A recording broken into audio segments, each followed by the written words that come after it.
कि आर्जिकर हॉस्पिटल में डॉक्टर से रेप और हत्या के मामले में हंगामा थमता नजर नहीं आ रहा। कोलकाता की सड़कों पर जूनियर डॉक्टर्स अभी भी धरना दे रहे हैं। वहीं इंसाफ की मांग को लेकर बीजेपी ने भी ममता सरकार के खिलाफ मोर्चा खोल के रखा है। केंद्र सरकार ने ममता बनर्जी पर आर्जिकर हॉस्पिटल में तैनात सीआईएसएफ को सहयोग न करने का आरोप लगाया, यानी कोई सहयोग राज्य सरकार की तरफ से नहीं दिया जा रहा सीआईएसएफ को, और इस मामले को लेकर अब सुप्रीम कोर्ट भी पहुंच गई। इन सब के बीच ममता सरकार ने बंगाल विधानसभा में एंटी रेप बिल, जिसका नाम है अपराजिता महिला और बाल विधेयक 2024, उसे पास भी कर दिया। इस विधेयक पर बीजेपी बंगाल सरकार पर लगातार हमलावर है और यह आरोप लगा रही है कि ममता सरकार लेडी डॉक्टर के रेप मर्डर के मुद्दे पर ध्यान भटकाने के लिए यह विधेयक लेकर आई है। वहीं कांग्रेस ने भी आरोप लगा दिया कि ममता सरकार नहीं चाहती कि सीबीआई जांच में कोई बड़ा पर्दाफाश हो।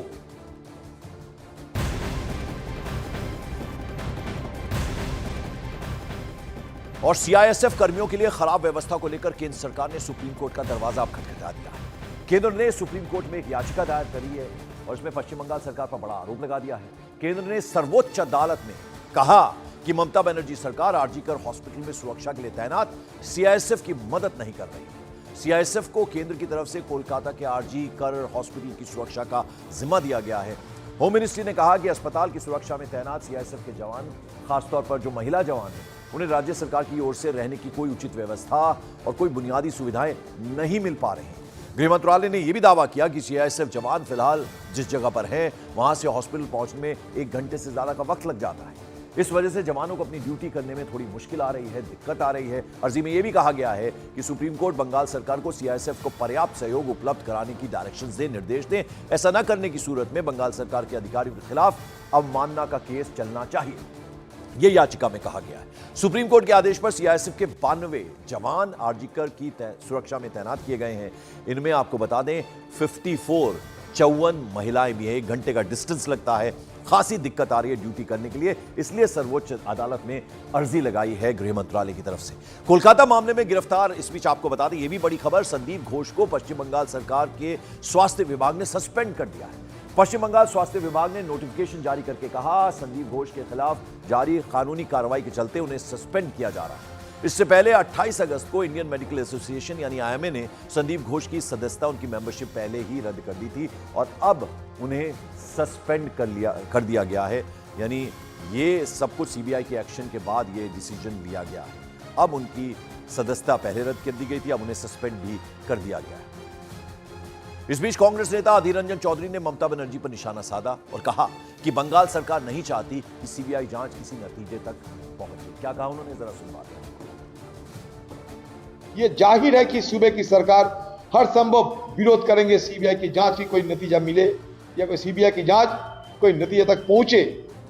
इस संदर्भ में जरा सा भी मदद सूबे की सरकार से नहीं मिलने वाला है। तो इसलिए मुझे लगता है घटना तो घटी है, सब जानते हैं, लेकिन जांच कब तक और कहां तक पहुंच पाएगी, इस मुद्दे पे अंदेशा तो है ही। इसलिए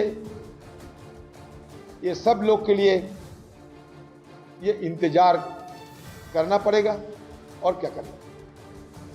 सीबीआई की जांच किसी नतीजे तक पहुंचे ये नहीं चाहती है ममता सरकार, बंगाल सरकार, ये कह रहे थे अधीर रंजन चौधरी। इस बीच कोलकाता रेप और मर्डर मामले में जनता का आक्रोश, उनका गुस्सा कम नहीं होगा।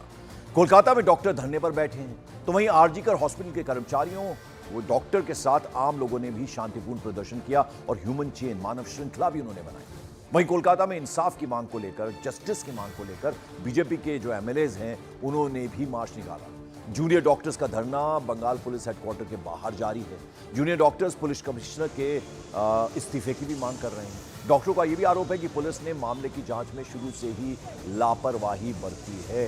तो अलग अलग तरीके से प्रदर्शन हो रहा है। हम आपको तस्वीरें दिखा रहे हैं, डॉक्टर धरने पर बैठे हैं। उनका यह कहना है कि पुलिस कमिश्नर का इस्तीफा होना चाहिए क्योंकि लापरवाही बरती गई है शुरू से ही। जब से ये मामला सामने आया उसके बाद पुलिस ने अपना काम ठीक से नहीं किया है। ममता सरकार ने इस बीच बंगाल विधानसभा में महिला सुरक्षा पर एंटी रेप बिल पेश किया। तृणमूल कांग्रेस सरकार ने विधानसभा में अपराजिता महिला एवं बाल विधेयक पेश किया जिसमें दोषियों के लिए मृत्युदंड का प्रावधान है। लेकिन इस बिल पर इंडिया गठबंधन में शामिल पार्टी ने ही सवाल खड़े कर दिए। उधर बीजेपी ने इसे ध्यान भटकाने की कोशिश कह डाला है।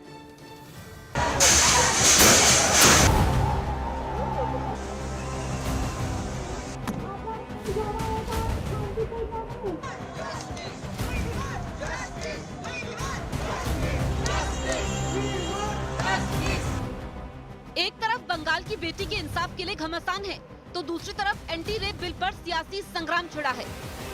প্রধানমন্ত্রী করতে পারেনি বলে আমরা করেছি। প্রধানমন্ত্রী আপনি দেশের লজ্জা।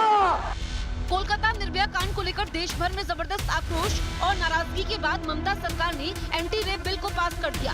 बंगाल विधानसभा में एंटी रेप बिल पेश करते करते ममता बनर्जी ने पीएम मोदी समेत बीजेपी के सीएम का इस्तीफा मांग लिया। আপনি মেয়েদের প্রোটেকশন দিতে পারেন না, তাই আপনার প্রধানমন্ত্রীর পদত্যাগ দাবি করছি।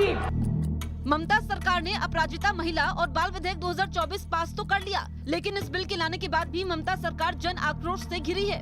विपक्ष इसे ममता का डैमेज कंट्रोल बता रहा है। पहले आपको ये बताते हैं कि बंगाल सरकार के इस अपराजिता विधेयक में खास क्या है। इसमें सबसे बड़ा प्रावधान 10 दिन में फांसी की सजा का है। रेप पीड़ित की मौत होने या उसके कोमा में जाने पर दोषी को 10 दिन में फांसी की सजा होगी। नए बिल के मुताबिक पुलिस को रेप केस की जांच 21 दिन में पूरी करनी होगी। विशेष परिस्थितियों में इसे 15 दिन तक बढ़ाया जा सकता है। रेप गैंगरेप के दोषियों को पैरोल के बिना उम्र कैद की सजा होगी। रेप के मामलों में मदद करने वालों पर 5 साल तक की सजा का प्रावधान है। हर जिले में अपराजिता टास्क फोर्स बनाई जाएगी। रेप, एसिड अटैक और छेड़छाड़ जैसे मामलों में ये टास्क फोर्स एक्शन लेगी। रेप पीड़ित की पहचान उजागर करने वालों को 3 से 5 साल की सजा का प्रावधान है। যে মেন অ্যাকিউজটাকে অ্যারেস্ট করবার জন্য এবং 164 জনের একটা সাইবার ক্রাইম টিম তৈরি করা হয়েছিল সমস্ত খতিয়ে দেখার জন্য। আমরা পুলিশকে বলেছিলাম ফাস্ট ট্র্যাক আদালতে গিয়ে ফাঁসির আবেদন জানাতে এবং সময়ও বেঁধে দিয়েছিলাম, কিন্তু মঙ্গলবার দিন সিবিআই হয়ে যায় কোর্টের অর্ডারে। ঠিক আছে, আমার কোনো তাতে প্রবলেম নেই, আমাদের কারণই থাকার কথা নয়। আমরাও এখন তাছাড়াও আমরা একটা নারী সুরক্ষা যেটা রাত্রি সাথী করেছি, যেখানে পরিষ্কার বলা হয়েছে যে মহিলারা যত কম সম্ভব 12 ঘন্টা ডিউটি করবে। যদি এমার্জেন্সি থাকে তার ডিউটি ডাক্তার বাড়াবে। তার কারণ মেয়েদের মনে রাখতে হবে কেন করেছে সেটা আমাদের ব্যাপার, আপনি কেন কথা বলছেন। ममता सरकार ने अपराजिता महिला एवं बाल विधेयक को क्रांतिकारी बताया, तो बीजेपी ने इसे ध्यान भटकाने वाला और बंगाल सरकार का नया ड्रामा बता दिया। असेंबली में इतिहास हो गया। आज देखिए पूरा देश में पहली बार ये बंगाल सरकार, ममता बनर्जी का सरकार एक बिल पास किया या रेप एंड मर्डर का कड़ी से कड़ी तक पूरा ये life sentence till death and मृत्युदंड, इसका ऊपर बिल पास हो गया। गवर्नर साहब को अभी तुरंत ये बिल वो साइन कर देना चाहिए। ऑलरेडी न्याय संहिता के ऊपर न्याय संहिता है जो इम्प्लीमेंट भी हो चुका है और जिसमें डेथ सेंटेंस का भी प्रावधान है। तो ममता बनर्जी की ये जो उन्होंने लॉ लाए ये पूरी तरीके से ड्रामाबाजी है और इसको दिखाने के लिए हमारे विधायक लोगों ने समर्थन किया, लेकिन ये जाके सुप्रीम कोर्ट में चैलेंज होगा और सुप्रीम कोर्ट में चैलेंज होने के बाद ये कैंसिल होगा। अब इसे राज्यपाल के पास भेजा जाएगा, उसके बाद ये राष्ट्रपति के पास जाएगा। दोनों जगह पास होने के बाद ये बिल कानून बन जाएगा। सवाल ये भी है कि क्या ममता बनर्जी का अपराजिता एंटी रेप बिल कानून बन पाएगा, क्योंकि ये पहली बार नहीं है जब कोई राज्य सरकार इस तरह का कानून लेकर आई हो। इससे पहले साल 2019 में आंध्र प्रदेश की सरकार दिशा विधेयक लेकर आई थी। साल 2020 में महाराष्ट्र सरकार शक्ति विधेयक लेकर आई थी। दोनों को राज्य विधानसभाओं में सर्वसम्मति से पारित किया गया था, लेकिन आज तक किसी को भी राष्ट्रपति की मंजूरी नहीं मिली है। डीडी ने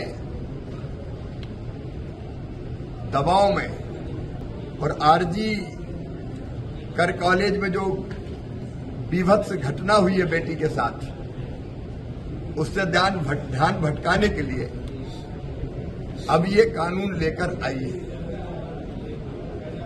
दीदी पहले क्यों नहीं लाई? पहले संवेदनशीलता क्यों नहीं दिखाई?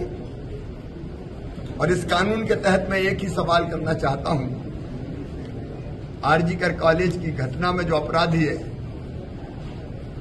उनको तो सजा मिले ही फांसी की, लेकिन क्या शेख शाहजहां जैसे लोग भी फांसी की सजा पाएंगे? ममता सरकार की लाए इस विधेयक में एक प्रावधान ये है कि रेप केस में कोर्ट की कार्यवाही को प्रिंट या पब्लिश करने से पहले सरकार की इजाजत लेनी होगी। इस पर विपक्ष ने सवाल किया कि क्या ममता सरकार रेप जैसे गंभीर मामलों में अपनी सरकार की लापरवाही पर पर्दा डालने के लिए ये विधेयक लेकर आई है। कानून को सख्त होना होगा, सजा होनी होगी, लेकिन ये भी नहीं कि 10 दिन के अंदर आप अपराधी को पकड़कर मृत्युदंड दे दें। इसमें बहुत सारे निर्दोष लोगों को लोग फंसा के भी उनको कटघरे में खड़ा कर सकते हैं। तो कानून को अपना समय भी देना बहुत ज़रूरी है। आनन फानन में इस तरह का कानून पारित करना भी सही नहीं है।